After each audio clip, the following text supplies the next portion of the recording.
Hello everyone, आप सभी लोगों का युक्ति इस पर स्वागत है। आज हम लोग एक महत्वपूर्ण टॉपिक को कवर करने वाले हैं जिसमें हम लोग बात करेंगे अंतर्राष्ट्रीय सम्मेलन से संबंधित। यहाँ से प्रश्न आपको देखने को मिलता है एग्जाम में। इसके साथ साथ इससे संबंधित बहुत से सब टॉपिक से आप लोगों को प्रश्न पूछे जाते हैं। तो हम लोग उससे संबंधित सभी पक्षों को देखेंगे और एक एक करके सारे इम्पॉर्टेंट जो टॉपिक है उससे संबंधित एक्सप्लोर करने का प्रयास करेंगे। सभी प्रश्नों का सवाल आप लोगों को देने का प्रयास रहेगा। तो आगे बढ़ने से पहले ज़रूर आप लोगों का जो माइंड फ्रेश चलाया जाता है, लास्ट क्लास से संबंधित जो पिछला क्लास हुआ उससे संबंधित क्या महत्वपूर्ण टॉपिक है तो उस पर हम लोग चर्चा करेंगे और उससे कुछ महत्वपूर्ण प्रश्न है उसको सॉल्व करने का प्रयास करेंगे। तो चलिए, पहला प्रश्न है, ऊर्जा संक्रमण सूचकांक 2025 में किस संस्था के द्वारा जारी किया गया। प्रश्न बहुत ही इजी लगेगा पर एग्ज़ाम में यही प्रश्न बहुत टफ हो जाता है, तो प्रयास कीजिएगा इसको अच्छे तरीके से रिवीजन करने का। नेक्स्ट है, वैश्विक शांति सूचकांक 2025 में भारत का स्थान या रैंक कौन सा है। तो रैंक बतानी है आप सभी लोगों को। प्रश्न तीसरा है, ग्लोबल जेंडर गैप इंडेक्स जो 2025 में टॉप 3 रैंक किन देशों को प्राप्त हुआ है। इसके साथ अंतिम रैंक इन्हें प्राप्त हुआ, भारत का कौन कौन को स्थान दिया गया है, सारे पक्षों को देख कर आप लोग जाइएगा। नेक्स्ट है चौथा, ग्लोबल लिबिलिटी सूचकांक जो 2025 है, विश्व के कितने शहरों को शामिल किया गया है। अर्थात इस प्रश्न में पूछा जा रहा है कि जो रहने योग्य जो शहर है उसमें कितने शहरों को शामिल किया गया है। नेक्स्ट है, क्यूएस वर्ल्ड यूनिवर्सिटी रैंकिंग्स 2026 को कब जारी किया गया। इस प्रश्न को अच्छे से रिवीजन करके जाइएगा, यहाँ से प्रश्न पूछे जा सकते हैं। छठा नंबर प्रश्न है कि विश्व प्रेस स्वतंत्रता सूचकांक में भारत वर्ष 2024 की तुलना में वर्ष 2025 में जो सूचकांक जारी किया गया उसमें कितने अंकों का सुधार हुआ है यह या दर्ज किया गया है सुधार, इससे संबंधित प्रश्न पूछा गया है। तो इसका उत्तर आप लोग कमेंट सेक्शन में जरूर दीजिएगा। नेक्स्ट है, वर्ष 2025 में अंतर्राष्ट्रीय बौद्धिक संपदा सूचकांक कौन सा संस्करण जारी किया गया। जो बौद्धिक संपदा सूचकांक जारी किया गया 2025 तो वो क्रम कौन सा है ये बताना है सभी लोगों को। नेक्स्ट है, वायु परिवर्तन प्रदर्शन सूचकांक 2025 में भारत को कौन सा रैंक प्राप्त हुआ है। इसे स्टार आप लोग करके जाइएगा, यहाँ से प्रश्न पूछे जाने की संभावना है। नेक्स्ट है, जलवायु जोखिम सूचकांक 2025 को किस संस्था के द्वारा जारी किया जाता है। तो यह सूचकांक इंपॉर्टेंट है, तो यह यहाँ से प्रश्न पहले भी पूछी जा चुकी है तो हम लोग इसे रिवीजन कर लेंगे। नेक्स्ट, भ्रष्टाचार बोध सूचकांक में डेनमार्क लगातार कितने वर्षों से सर्वोच्च स्थान प्राप्त किए हुए। जो भ्रष्टाचार बोध सूचकांक जारी किया जाता है प्रत्येक वर्ष, उसमें डेनमार्क लगातार कितने वर्षों तक यह टॉप में रहा है, इससे संबंधित प्रश्न पूछा गया। तो उम्मीद करता हूँ सारे प्रश्नों का आप लोग उत्तर दीजिएगा। नेक्स्ट हम लोग टॉपिक पे आते हैं महत्वपूर्ण अंतर्राष्ट्रीय सम्मेलन में। देखिए, यहाँ से आप लोगों को डायरेक्ट 2 से 3 प्रश्न देखने को मिलेगा या इससे संबंधित जो टर्मिनोलॉजी होता है या सब टॉपिक हम लोग बोलते हैं, अगर हम उसकी बात कर ले तो 2 से 3 प्रश्न और आप लोग ऐड कर लीजिएगा। डायरेक्ट सूचकांक होगा, संस्था से होगा या उससे संबंधित अन्य पक्षों को भी पूछा जा सकता है, जैसे डाटा कोई रिलीज़ किया गया, कोई समझौते हुए हैं उससे संबंधित। तो और देखिए, हाल में यहाँ से प्रश्न पूछे भी गए। अभी बीपीएससी ने हाल ही में 3 एग्ज़ाम लिया है जिसमें से 2 एग्ज़ाम जो हुए हैं उसमें यहाँ से प्रश्न पूछे गए हैं, जो हम बात करेंगे आगे लगातार। तो उसमें चलिए अंतर्राष्ट्रीय सम्मेलनों में हम देखेंगे तो यहाँ से जो हम सम्मेलन की बात कर रहे हैं इसमें किस सम्मेलन को ज़्यादा फोकस करना है उस पर हम लोग चर्चा कर लेते हैं। जैसे आप लोगों को यहाँ पर देखिएगा सम्मेलन की बात कर लें, जिसमें आप लोगों को याद रखना है कि global conference on health and climate संबंधित एक सम्मेलन हुआ है जिसमें एक्शन एंड इक्विटी की बात की गई है 2025। तो यह महत्वपूर्ण है, यह आप लोगों को कवर करके जानी है। नेक्स्ट है, इजराइल फिलिस्तीन द्विराष्ट्र समाधान पर संयुक्त राष्ट्र सम्मेलन। देखिए, यहाँ पर बीपीएससी के हाल के एग्जाम में आपको यहाँ से प्रश्न पूछे गए हैं, तो ऐसा नहीं है कि यह टॉपिक इंपॉर्टेंट नहीं है। विगत कुछ वर्षों में देखा जा रहा है संयुक्त राष्ट्र के महत्वपूर्ण सम्मेलनों में वोटिंग किस प्रकार से की जा रही है, वहाँ से प्रश्न पूछा जा रहा है। वोटिंग में वोटिंग जो हो रहा है उसमें कौन सा पक्ष में काम कर रहा है, कौन विपक्ष में दे रहा है, कौन न्यूट्रल है। अर्थात जो न्यूट्रल्स है तो उससे संबंधित प्रश्न आपसे पूछा जा रहा है, कौन सपोर्ट में है, कौन विपक्ष में है और कौन न्यूट्रल रह जा रहा है, कोई वोट ही नहीं दे रहा है। तो इससे संबंधित आपको प्रश्न पूछे जा सकते हैं, तो इससे सारे चीज़ों को हम लोग कवर करेंगे। नेक्स्ट है 17वां ब्रिक्स शिखर सम्मेलन, जो आपको जैसा कि बहुत ही गेस क्वेश्चन यहाँ से प्रश्न पूछा जा सकता है। ग्लोबल लिबिलिटी सूचकांक जो सॉरी यहाँ पे एरर हो गया, इसको ठीक कर लेने की जरूरत है। चलिए नेक्स्ट है तीसरा संयुक्त राष्ट्र महासागर सम्मेलन। यह सम्मेलन इंपॉर्टेंट है क्योंकि यहाँ पर देखिए संयुक्त राष्ट्र के लिए जो संयुक्त राष्ट्र का जो महासागर सम्मेलन है, इसमें जो महासागरीय समस्या है उससे संबंधित बातें रखी जाती है, उससे संबंधित पक्षों को समझा जाता है और संबंधित राष्ट्रों के द्वारा दिशा निर्देश दिया जाता है। प्रथम जो सागर माथा संवाद है 2025, इससे आप लोग इम्पोर्टेंट करके जाइएगा, स्टार लगा के जाइएगा। पहला बार आयोजन हो रहा है और बीपीएससी का खास यह रहता है कि जो भी प्रथम होता है, सम्मेलन हो, सूचकांक हो या इस प्रकार कुछ भी घटना हो, वहाँ से पूछता है प्रश्न। नेक्स्ट है 24वीं हिंद महासागर रिम एसोसिएशन, जिसे हम लोग IORA कहते हैं, मंत्रिपरिषद की बैठक हुई है, कौन बैठक हुई है, तो इससे संबंधित प्रश्न आपको पूछे जा सकते हैं। नेक्स्ट है विश्व हाइड्रोजन शिखर सम्मेलन जो है 2025 का आयोजन हुआ, तो इससे संबंधित कुछ फैक्ट को देखने की जरूरत होगी। विश्व सतत विकास शिखर सम्मेलन, जिसे WSDS कहते हैं, 2025 इसका भी आयोजन हुआ है, तो इससे संबंधित कुछ पक्षों को देखेंगे। नेक्स्ट है छठा बिम्स्टेक शिखर सम्मेलन, इसे स्टार लगा के जाइएगा क्योंकि हमारे क्षेत्रों से जुड़ा हुआ यह संगठन सम्मेलन है, तो हम इसको अच्छे से करके जाएंगे। मोबाइल वर्ल्ड कांग्रेस, देखिए पहले भी प्रश्न पूछा जा चुका है वर्ल्ड कांग्रेस से, तो जरूर आप लोग को रिवीजन करके जाने की जरूरत है। नेक्स्ट है 8वां हिंद महासागर सम्मेलन IOC, हिंद महासागर से संबंधित देशों का यह सम्मेलन होता है, जिसमें महत्वपूर्ण बातें रखी जाती है। एक संतुलित व्यापार व्यवस्था को बनाए रखने के लिए, आवाजाही को व्यवस्था को कायम करने के लिए इससे संबंधित सम्मेलन आयोजित किए जाते हैं। 9वां एशिया आर्थिक वार्ता AED आपको 2025 आयोजित किया गया, तो इसे भी हम लोग एक नज़र देखेंगे। नेक्स्ट है आपको इसको स्टार लगाना है, जैव विविधता पर पर्यावरण UNCCD की बैठक होती है, जिसमें COP 16 नाम देते हैं हम लोग, उसका COP 16 बैठक हो रहा है। यह द्विवार्षिक की बैठक होती है, तो ध्यान रखिएगा यह UNCCD का संयुक्त राष्ट्र का जैव विविधता पर और पर्यावरण पर एक बैठक होती है, जिसको हम लोग COP ऑफ पार्टीज भी कहते हैं, ध्यान रखिएगा। और 29वां संयुक्त राष्ट्र जलवायु परिवर्तन सम्मेलन, जैसे COP ऑफ पार्टीज 29 रेगुलर, जिस पर जलवायु परिवर्तन का संबंधित UNFCCC की बैठक होती है, तो ध्यान रखिएगा। नेक्स्ट है ये दोनों को स्टार बना के जाइएगा, यहाँ से प्रश्न पूछे जा सकते हैं। नेक्स्ट है एशिया प्रशांत आर्थिक सहयोग, जिसे APEC कहते हैं, नेताओं का क्या हुआ है, शिखर सम्मेलन हुआ है, इससे संबंधित महत्वपूर्ण फैक्ट को हम लोग देखते चलेंगे। और लास्ट में देखेंगे G20 शिखर सम्मेलन 2024, इसके अतिरिक्त महत्वपूर्ण बहुत से सम्मेलन हुए हैं, जो आपको केवल वहाँ से क्या देख के जाना है, बैठक देख के जानी है। उसमें भारतीय प्रतिनिधि कौन सा है, शामिल हुआ है, फिर विषय क्या है, तो वो क्या करूंगा मैं आप लोग को A4 साइज का जो PDF अवेलेबल कराया जाता है, वहाँ पर मैं आपको उसमें नोटिफाई कर दूंगा बॉक्स में, ताकि आप सारे रिवीजन कर लीजिएगा। चलिए नेक्स्ट हम लोग बात करते हैं, तो टॉपिक पर आते हैं। सबसे पहले global conference on health and climate पर जो आप लोग का जो बैठक हुआ एक्शन इक्विटी के लिए, इस पर क्या बातें हो रही, किस प्रकार के तथ्य आपसे पूछे जा सकते हैं, तो केवल आपको ध्यान रखना है PT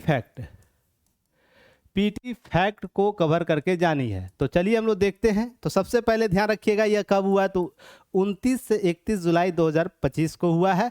सबसे हालिया जो बैठक हुई है अभी, तो उसको हम लोग देख लेंगे। ध्यान रखिएगा किसके द्वारा कहाँ पर किया गया, तो ब्राज़ील में, ध्यान रखिएगा international conference centre of Brazil में, ब्रासिलिया ब्राज़ील में आयोजित किया गया। एक सेंटर है ब्राज़ील का, उस सेंटर ब्राज़ीलिया में आपको आयोजित किया गया। फैक्ट को रिवीजन करके जाना है। नेक्स्ट है इसका उद्देश्य क्या है, लक्ष्य क्या है, तो लक्ष्य ध्यान रखिए जलवायु परिवर्तन के संबंध में स्वास्थ्य अनुकूल नीतियों को क्या करना, प्रभावी कैसे बनाया सकता है, उसको उपलब्ध जानकारियाँ हम कैसे साझा कर सकते हैं, एक राष्ट्र दूसरे राष्ट्र के साथ कैसे न्याय संगत व्यवस्थाओं को कायम कर सकते हैं, जलवायु कार्यक्रम जो कार्रवाइयाँ हो रही है उसके स्वास्थ्य संबंधी अतिरिक्त जो लाभ हमें प्राप्त हो सकता है उसको सुनिश्चित कैसे की जा सकती है, इससे संबंधित बैठक में बातें की गई।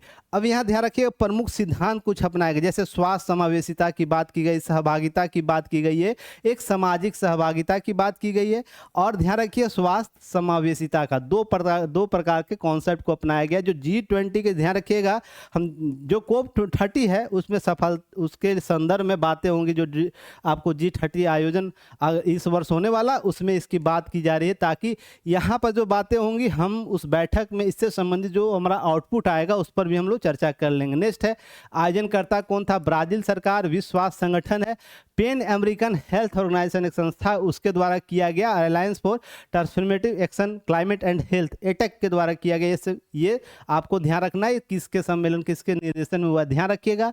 यह 5वां ग्लोबल कॉन्फ्रेंस था इसका, इस बैठक का वार्षिक सदस्यों का, तो यह भी फैक्ट आप लोगों को क्या करके रिवीजन करके जानी। नेक्स्ट है आप लोगों का, इसी में ध्यान रखिएगा कि सम्मेलन में शामिल हुआ, जैसे हम लोग मुख्य सत्र आयोजित किया गया, पैनल चर्चाएं की गई, विभिन्न जो पार्टीज थी उसके कार्यशालाएं आयोजित की गई। तो कुल मिलाकर बात कही, बहुत से विभिन्न मंचों के माध्यम से, ओपन डिस्कशन के माध्यम से विभिन्न मुद्दों पर चर्चा परिचर्चा की गई। यहीं पर ध्यान रखिएगा, विषय 3 मुख्य एक्शन लाइनें ली गई, जिसमें हम लोग जो बेलम हेल्थ एक्शन प्लान कहते हैं। तो आपसे प्रश्न पूछ सकता है बेलम हेल्थ प्लान किससे संबंधित है? तो इसी ऑन हेल्थ एंड क्लाइमेट से है, जो ग्लोबल कॉन्फ्रेंस से है, जो ब्रासिलिया में हुआ वहाँ से है। तो ध्यान रखिएगा, आपसे प्रश्न पूछ सकता है। तो स्वास्थ्य निगरानी और मॉनिटरिंग, इस पर बात की गई। साक्ष्य आधारित नीति रणनीति और क्षमता निर्माण कैसे हो सकता है, इससे संबंधित बातें यहाँ पर रखी। एक्शन लाइन नवाचार और उत्पादन होगा, इनोवेशन और प्रोडक्शन की बात यहाँ पर की गई है। तो 3 महत्वपूर्ण लाइनअप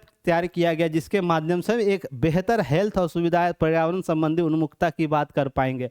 नेक्स्ट है, इसका परिणाम क्या होगा? तो बेलम हेल्थ एक्शन प्लान के ड्राफ्ट सोच सुझाव शामिल किए गए हैं। तो अगला जो कोप 30 होने वाला है ना, कोप 30 जो होना है, तो यहाँ पर उसकी चर्चा जरूर होगी। तो बेलम एक्शन प्लान से संबंधित नया कॉन्सेप्ट आप लोगों के लिए निकल कर उभर कर आया। फिर एक टेक की बात करें, देश दर देश जिम्मेदारियां और प्रतिबद्धता की रूपरेखा तैयार करेगा कि जवाबदेह संस्था कैसे काम करेगी, कि जैसे जैसे जलवायु परिवर्तन के मुद्दे प्रभावित हो रहे हैं समाज में, साथ ही साथ सरकार के कार्य और दायित्व में अतिरिक्त भार दे रहा है, उसमें हम जिम्मेदारी और प्रतिबद्धता को कैसे कायम करें, इससे संबंधित। फिर कोप 30 ध्यान रखिएगा, स्वास्थ्य और जलवायु कार्रवाई के लिए मुख्य स्तंभ के रूप में इसे स्थापित किया जाएगा, कार्य किया जाएगा, ये सब सारे फैक्ट। फिर आपको ध्यान रखिएगा, साइंटिफिक जो हमारा वैज्ञानिक सामग्री और दस्तावेज, उसको बेलम हेल्थ एक्शन प्लान के तहत क्या किया जाए, लागू करने में सहायता होगी। तो इस प्रकार से बेलम आपको हेल्थ एक्शन प्लान याद रखिएगा। प्रश्न में पूछ सकता है कि किस बैठक में निकल कर आया है, तो आपको यह फैक्ट याद रखना। नेक्स्ट है, इसे स्टार आप लोग करके जाइएगा। बहुत ही चर्चा का विषय था, और चर्चा का विषय इसलिए भी था ना कि एक तरफी झुकाव अब देखने को मिल गया है इजराइल विरोधी, अमेरिका विरोधी संगठनों में। तो ध्यान रखिएगा, यहाँ पर बात करेंगे इजराइल और फिलिस्तीन द्विराष्ट्र समाधान में संयुक्त राष्ट्र का सम्मेलन हुआ।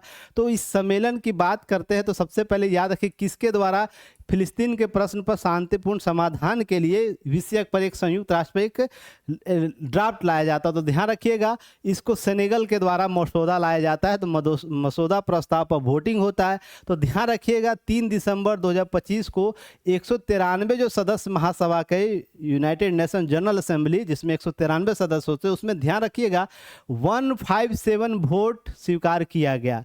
शेष कुछ इसके विरोध में थे और कुछ न्यूट्रल रह गए, तो जिसमें भारत का भी नाम आता। तो ध्यान रखिएगा, इस संयुक्त समाधान सम्मेलन में ध्यान रखिएगा 157 वोट पक्ष में पड़े, अर्थात फिलिस्तीन के मामले को सुरक्षित रखने के लिए या फिलिस्तीन को एक स्वतंत्र राष्ट्र के तौर पर मान्यता देने के लिए बात की गई है। अब ध्यान रखिएगा, संयुक्त राष्ट्र महासभा जो दिसंबर 2024 में आयोजित की गई थी, 157 देशों ने द्विराष्ट्र समाधान पर आधारित शांति के पक्ष में वोट दिया, और 8 देशों, तो 8 देशों का नाम याद रखना। आपको बीपीएससी क्या करती, सीडीपीओ एग्जाम में इस तरीके के प्रश्न वो पूछ रखा है, हाल ही में एग्जाम हुआ बीपीएससी में, इस तरीके के प्रश्न वो पूछ रखा है, देशों का नाम पूछ दिया है। तो याद रखिएगा 8 देश, ध्यान रखिएगा Argentina, Hungary, Israel, Micronesia, Nauru, Palau, Papua New Guinea और अमेरिका जो थे विरोध में थे। तो कौन सा राष्ट्र इस जो प्रस्ताव को लाया गया सेनेगल के द्वारा उसके विरोध में था? तो 8 देश थे, तो 8 देशों का नाम याद रखिएगा। और साथ ही साथ कैमरून, चेकिया, जो कैमरून है, चेकिया, इक्वाडोर, जॉर्जिया, पैराग्वे, यूक्रेन और उरुग्वे मतदान में हिस्सा नहीं लिया। तो किन देशों ने मतदान में हिस्सा ही नहीं लिया? तो आपको यह देशों का नाम याद रखना, भारत, फ्रांस और सऊदी अरब।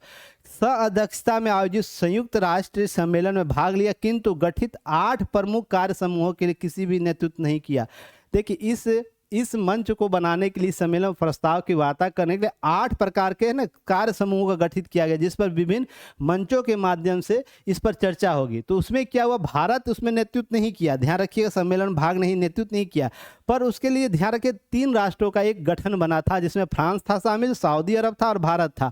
तो क्या हुआ कि ये लोग सह अध्यक्षता में बातें किया, वहां पर बैठकों में गया पर अध्यक्षता नहीं किया, बस शामिल हुआ। तो ये फैक्ट आपसे प्रश्न में पूछा जा सकता है, तो याद रखिएगा। नेक्स्ट है, फ्रांस क्या किया, 21 दिसंबर 2025 तक फिलिस्तीन को मान्यता देने वाला ऐलान करने वाला पहला G7 देश है। तो यह भी फैक्ट आपको याद रखना है कि फ्रांस पहले ही G7 देशों में पहला बना, जो 21 सितंबर 2025 तक। ध्यान रखिएगा, अगर इजराइल इस मामले में, अमेरिका इस मामले में अपना उचित प्रक्रिया नहीं दे पाता है, तो 2025 तक आपको जो 21 सितंबर का डेडलाइन दिया हुआ है, तो फ्रांस क्या करेगा, G7 अर्थात ग्रुप ऑफ जो 77 का जो ग्रुप बना हुआ है उसमें यह मान्यता दे देगा किसको, फिलिस्तीन को। वही ब्रिटेन विदेश सचिव जो डेविड लेमी ने कहा यदि इजराइल गाजा अभियान समाप्त नहीं करता तो ब्रिटेन भी सितंबर में क्या करेगा, फिलिस्तीन को मान्यता दे देगा।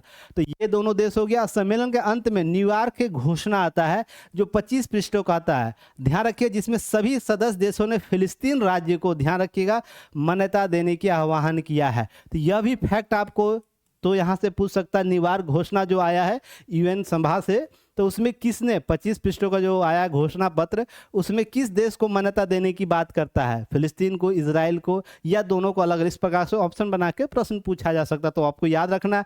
और अब तक की स्थिति हम बताएं तो 193 यूएन सदस्य देशों में 147 ने फिलिस्तीन को मान्यता दे दी है। अगर हम अपरोक्ष रूप से बात करें, अभी डिक्लेरेशन आया नहीं है, उस पर सहमति नहीं बनी है, पर जैसे ये घोषणा किया है ना, वैसे ही सभी देशों ने 193 यूएन जनरल असेंबली के जो सदस्य हैं उसमें से 147 देशों ने क्या किया, फिलिस्तीन को मान्यता दे रखा है। तो इस तरीके से एक नवीन मोड़ आया है इस सम्मेलन के माध्यम से। तो यह बहुत ही महत्वपूर्ण टॉपिक है, यहाँ से डायरेक्ट इनडायरेक्ट। और ध्यान रखिएगा मेंस में यहाँ से प्रश्न आपके पूछे जा सकते हैं। साथ ही इस साल जितना भी इंटरव्यू होगा, जिस भी सिविल सर्विसेज एग्जाम का इंटरव्यू, यूपीएससी से लेकर पीसीएस, सारे जगह ये टॉपिक आपके लिए इंपॉर्टेंट हो जाएगा।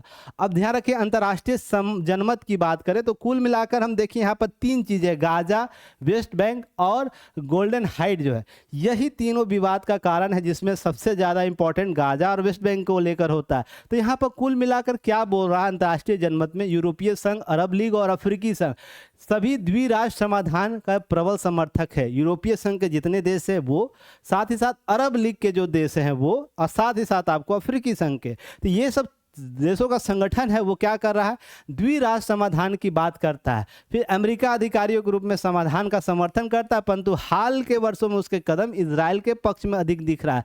इसके अलग ही अपने अपने राष्ट्रीय और अंतर्राष्ट्रीय दबाव के संदर्भ में बातें होती है कि हम संतुलन कैसे स्थापित करेंगे। अगर इजराइल के संदर्भ में वो सपोर्ट नहीं करता या उसे मदद नहीं करता है तो उसके अंतर्राष्ट्रीय राष्ट्रीय हित प्रभावित होंगे। तो इसलिए कुछ कभी कभी आपको देखते हैं कि अमेरिका अपने हितों को लेकर विपरीत होता दिखता है। वहीं जमीन के स्तर पर चुनौतियों की बात कर ले, अब इससे इतर हम बात कर ले तो गाजा में जारी मानवीय संकट एक समस्या के तौर पर उभरा है। फिर उसका वेस्ट बैंक में इजरायली बस्तियों का विस्तार लगातार बढ़ रहा है। वेस्ट बैंक में पहले ये बड़ा हुआ करता, धीरे धीरे देख रहे सिकुड़ रहा है। तो यह जो इजराइल का जो क्षेत्रीयकरण हो रहा है वो कहीं ना कहीं चिंता का विषय है। फिलिस्तीनी नेतृत्व का विभाजन भी एक महत्वपूर्ण कारण माना जा रहा है इस क्षेत्र में अशांति का। तो यह सब महत्वपूर्ण कारक है, यह सब चीज़ें आपको ध्यान में रखनी है। नेक्स्ट हम बात करते हैं भारत की स्थिति क्या है। तो ध्यान रखिए भारत की स्थिति आप लोग अच्छे से कवर करके जाइएगा, प्रश्न यहाँ से पूछा जा सकता है। जैसे 29 जुलाई 2025 को भारतीय स्थायी प्रतिनिधि पर्वत नेनी हरीश ने महासभा में स्पष्ट कहा कि अब समय आ गया है, हम कागजी प्रस्तावों पर नहीं बल्कि व्यवहारिक उपायों पर ध्यान दें। अब यह बात उभर कर सामने आ रही है। इसके साथ साथ अन्य जो क्षेत्र विवादित है उस पर यह साफ रूप से यह कहा जा रहा है केवल कागजी प्रस्तावों, कागजी दस्तावेजों के संदर्भ में समस्याओं को नहीं देखे, अब क्या करना, व्यवहारिक रूप भी देखिए। क्यों? क्योंकि भारत लगातार अपने इनिशिएटिव को लेकर, लगातार अपने पक्षों को लेकर इस तरह का भावना बना कर रखा है।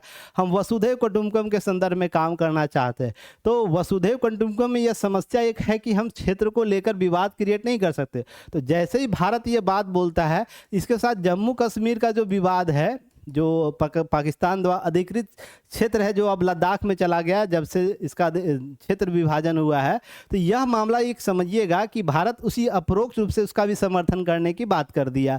तो इसके साथ ही साथ दोनों पक्षों के बीच प्रत्यक्ष वार्ता और उद्देश्यपूर्ण कूटनीति के माध्यम से अस्थायी शांति और द्विराष्ट्र समाधान संभव है। तो ऐसा भारत कहता है। भारत ने वोटिंग में इस तरीके का अपना पक्ष रख दिया कि आप कम से कम ये स्टैंड तो लो, कम से कम एक समाधान निकाला जा सके। अब भारत 1988 से फिलिस्तीन राज्य को मान्यता देने वाले पहले देशों में से एक था। वहीं 7 अक्टूबर 2023 को हमास द्वारा किए गए आतंकवादी हमलों के बाद भारत क्या किया, अधिक संतुलित और मौन हो गया। इजराइल के संदर्भ में इजराइल को परोक्ष रूप से अपरोक्ष रूप से सपोर्ट करने लगा। इसी मामले में ध्यान रखिए भारत ने कई महत्वपूर्ण यूएन मतदानों में जून 2025 में युद्ध विराम प्रस्ताव पर हिस्सा नहीं लिया, क्योंकि ऐसी स्थिति उत्पन्न हो गई जहां पर चित्त भी उसी का पट भी उसी का हो रहा था, जिसके कारण भारत अपनी स्थिति को मजबूत करना चाहता था। फिर 8 कार्य समूह में, जिसमें सुरक्षा, अंतर्राष्ट्रीय कानून, मानवीय सहायता, आर्थिक व्यवहारिता जैसे मुद्दे पर चर्चा हुआ था, जिसमें वो भाग नहीं लिया, केवल क्या किया, नेतृत्व नहीं लिया, केवल उसमें किसी भी संस्था का नेतृत्व भारत नहीं किया, वो केवल भाग लिया एक मेंबर के तौर पर। सह अध्यक्षता करने वाले राष्ट्रों में कनाडा, आयरलैंड, तुर्की, ब्राजील, इंडोनेशिया, मिस्र, जॉर्डन, स्पेन, ध्यान रखिएगा मैक्सिको, कतर, यूएई, इटली और यूएई शामिल है। जो यूरोपियन यूनियन है, इसने सभी ने सह अध्यक्षता के तौर पर भी अपना एक हिस्सा दिया। भारत ने केवल चर्चा का हिस्सा बनने का निर्णय लिया, न कि नेतृत्व करने का। केवल चर्चा में हिस्सा लेंगे, अपना नेतृत्व भूमिका नहीं निभाएंगे। रीजन उसके पीछे है कि भारत का अपरोक्ष रूप से अपना भी हित है कश्मीर को मुद्दे को लेकर, जो ध्यान रखिएगा, जो पाक अधिकृत कश्मीर है उसको लेकर। फिर नेक्स्ट है 17वां ब्रिक्स शिखर सम्मेलन। इसे आप लोग अच्छे से करके जाइएगा। कब आयोजित हुआ? 8 जुलाई 2025 को रियो डी जेनेरियो में आयोजित हुआ, ब्राजील में। इसका थीम क्या है? अधिक समावेशी और सतत शासन के लिए क्या करना है? वैश्विक दक्षिण सहयोग को सुदृढ़ बनाना है।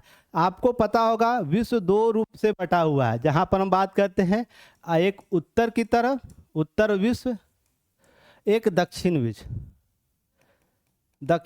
तो दक्षिण विश्व में जो देश हैं, ध्यान रखिएगा, या तो अल्प विकसित है या विकासशील देश है, और उत्तर विश्व में आपको ध्यान रखिए सभी विकसित देश है, जिसके अपने हित हैं, अपनी सोच है विश्व को मॉडरेट करने का, विश्व को संतुलित करने का, जहां पर यह टेक्नोलॉजिकल क्या है, एडवांस है, वित्त में मजबूत है।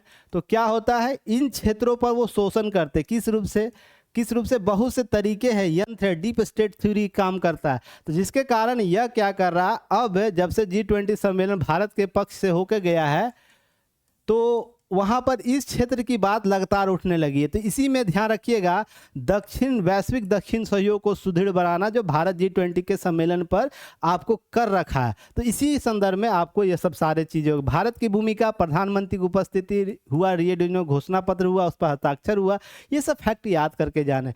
अब भारत क्या करेगा, अगला 2026 का ब्रिक्स की अध्यक्षता करेगा। तो यह से संबंधित आपको जो 18वां शिखर सम्मेलन होगा, इसका मतलब यह 17वां था, तो आपको कुछ फैक्ट याद रखना, 16वां कहाँ हुआ, 17वां कहाँ हुआ, 18वां कहाँ होगा, ये सब सारे फैक्ट आपको याद करके जाने हैं, ताकि प्रश्न आए तो आप लोग एग्जाम में दे सके। और ये सब सारी चीज़ें रिवीजन हो चुकी है।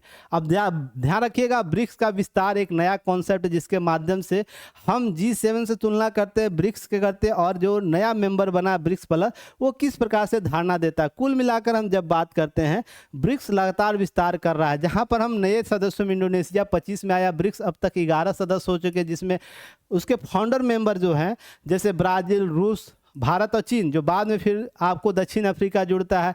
तो इस तरीके से प्रश्न आपसे पूछा जा सकता है, कौन पहले जुड़ा, कौन बाद में जुड़ा, फाउंडर मेंबर कौन है, इस तरीके से याद रखना। नेक्स्ट आपको मिस्र, इथोपिया, ईरान, इंडोनेशिया, यूएई और सऊदी अरब जुड़ता है। हालांकि एक फैक्ट याद रखिएगा, आपको सऊदी अरब ने अभी तक क्या नहीं किया है, औपचारिकता नहीं दी है, हस्ताक्षर नहीं किया, ध्यान रखिएगा। और अर्जेंटीना जो शामिल करने की बात की गई थी, वो बोलकर भी शामिल नहीं होता, वापस हो जाता। तो ये कुछ फैक्ट है, आप लोग को याद रखिएगा। नए साझेदार देश के तौर पर Belarus, Bolivia, Kazakhstan, Cuba, Nigeria, Malaysia, Thailand, Vietnam, Uganda, याद रखना युगांडा और उज्बेकिस्तान, ये सब क्या हुए, शामिल हुए। 1 सेकेंड, उज्बेकिस्तान, आपको ये सब शामिल हुए। तो ये सब चीज़ें आपको याद रखिए ब्रिक्स साझेदार देश के तौर पर। अब बात करते हैं, यह वैश्विक जनसंख्या का 45% नेतृत्व करता है, साथ ही साथ वैश्विक जीडीपी का 37.3% क्या करता है, स्थान रखता है, जिसमें यूएई 14.45% है, G7 29.3% का क्या करता है, योगदान करता है। तो देखिए कितना बड़ा यह क्षेत्र रखता है कि यूरोपियन यूनियन से भी बड़ा ये जीडीपी रख रहा है, अपना स्थान रख रहा है वैश्विक जीडीपी का। वही G7 जो 29.3% योगदान रखता है विश्व जीडीपी का, पर ब्रिक्स क्या कर रहा है, 37.3% योगदान रखता है। तेल उत्पादक हिस्सा में 44% योगदान रखता है, जिसमें ईरान, सऊदी अरब, यूएई शामिल होने से यह और विस्तार हो गया। तो ये सब सारे फैक्ट को अच्छे से कवर करके जाना, यहाँ से प्रश्न पूछे जा सकते हैं। नेक्स्ट है आपको पहल किया गया, जैसे ब्रिक्स सम्मेलनों में, विभिन्न सम्मेलनों में क्या हुआ, नई पहल की गई है, तो वो भी प्रश्न पूछ सकता है। जैसे न्यू डेवलपमेंट बैंक आपको 2014 में, फिर आपको रिजर्व एग्रीमेंट किया गया, वो भी ब्रिक्स सम्मेलन का। ब्रिक्स ग्रेन आपको एक्सचेंज की बात की गई, ग्रेन एक्सचेंज की। फिर उसका STI फ्रेमवर्क प्रोग्राम 2015 में लॉन्च किया गया। ये सब ब्रिक्स का एक पहल है।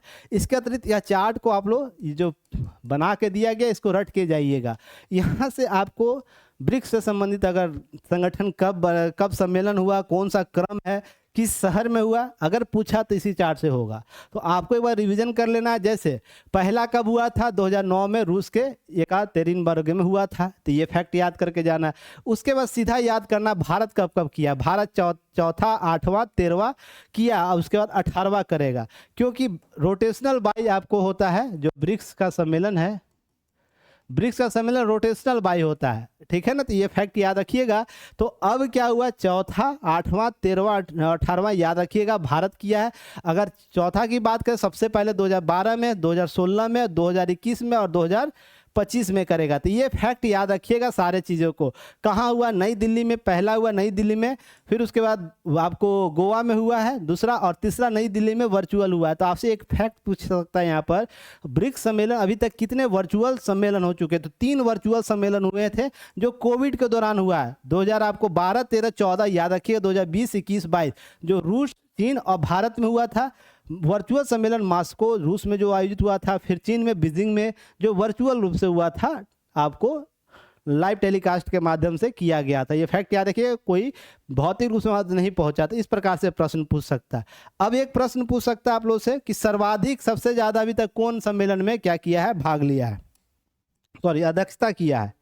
सबसे ज़्यादा अध्यक्षता करने वाला देश कौन है। इस प्रकार से इस चार्ट को क्या करना, अच्छे से रिवीजन करके जाना। प्रश्न आपको यहाँ से मिल जाएगा।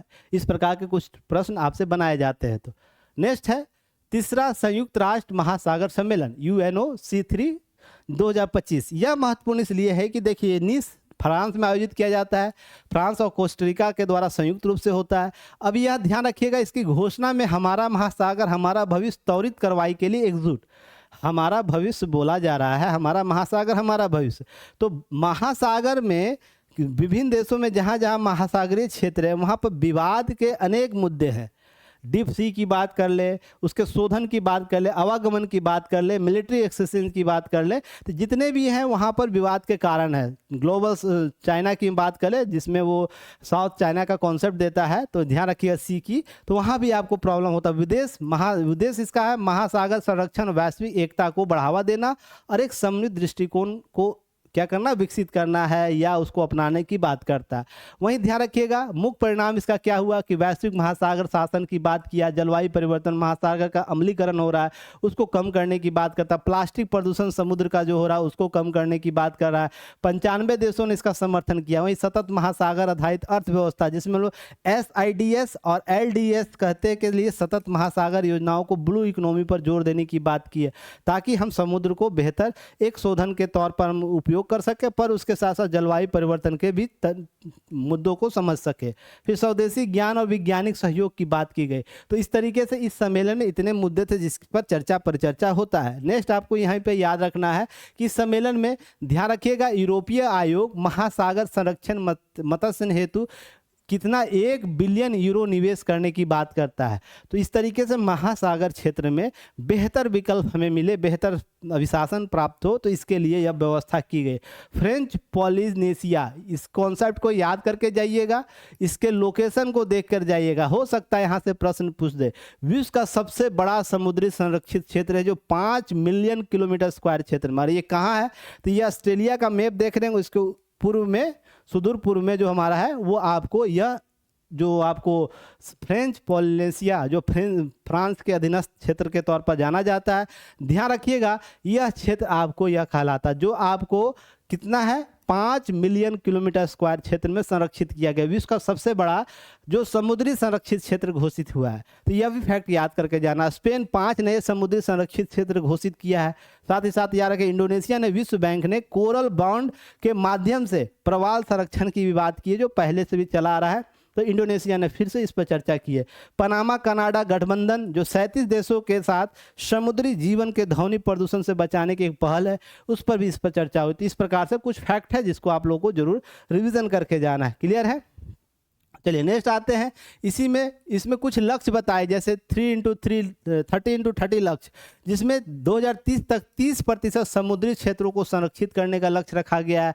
नेक्स्ट है प्लास्टिक मुक्त महासागर, एकल उपयोग प्लास्टिक का जो बैग होता है, माइक्रो बिट्स होते हैं, उसको समाप्त करने वैश्विक प्रतिबंध की बात करता है। ब्लू कार्बन पारिस्थितिकी तंत्र मैंग्रोव और सी ग्रास को संरक्षित करने की बात करता है। साथ ही साथ याद रखिए सतत मत्स्यन जो ग्रीन शिपिंग और पर्यटन है उसको बढ़ावा की बात करता है। समुदाय आधारित संरक्षण अर्थात स्वदेशी और स्थानीय तटीय ज्ञान को बढ़ावा देना, ताकि हम इस पर बेहतर विकल्प लगा सके। इसके अतिरिक्त ध्यान रखिएगा पहला कब हुआ है, दूसरा कब हुआ है, महासागर सम्मेलन तो 2017 में पहला हुआ है, 2022 में दूसरा हुआ है। तो ये फैक्ट थोड़ा सा रिवीजन करके जाइएगा ताकि प्रश्न के तौर पर पूछ ले, ठीक है ना। पहला का मेजबान था फिजी और स्वीडन, दूसरा का पुर्तगाल और केनिया।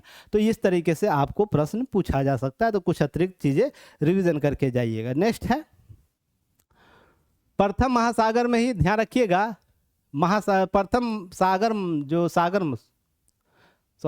सागर माथा संवाद जो है 2025, इसको रिवीजन करके जाने की जरूरत। रीजन उसके पीछे है कि यह कॉन्सेप्ट पहली बार आया है, साथ ही साथ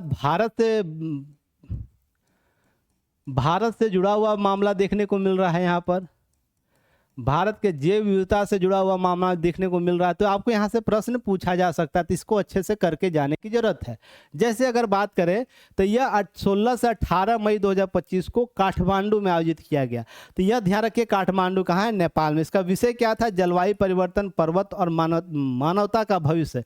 तो आपको यह विषय भी याद करके जाने की जरूरत है। अगर हम बात करें भारत का प्रतिनिधित्व, तो पर्यावरण जो हमारे मंत्री हैं, पर्यावरण वन और जलवायु मंत्री भूपेंद्र यादव जी के द्वारा क्या किया गया, इसमें भाग लिया गया। भारतीय क्षेत्रीय जो बातें थी अपने राष्ट्रीय हितों के संदर्भ में, राष्ट्रीय मुद्दों को लेकर, जैव विविधता को लेकर सभी यहाँ पर चर्चा किया गया। अब ध्यान रखिए सागर माथा संवाद नेपाल सरकार द्वारा शुरू किया गया एक द्विवार्षिक वैश्विक मंच है। तो आपसे यह प्रश्न यह भी पूछा जा सकता है क्या वार्षिक होगा, तो यह द्विवार्षिक वैश्विक मंच के तौर पर स्थापित किया गया।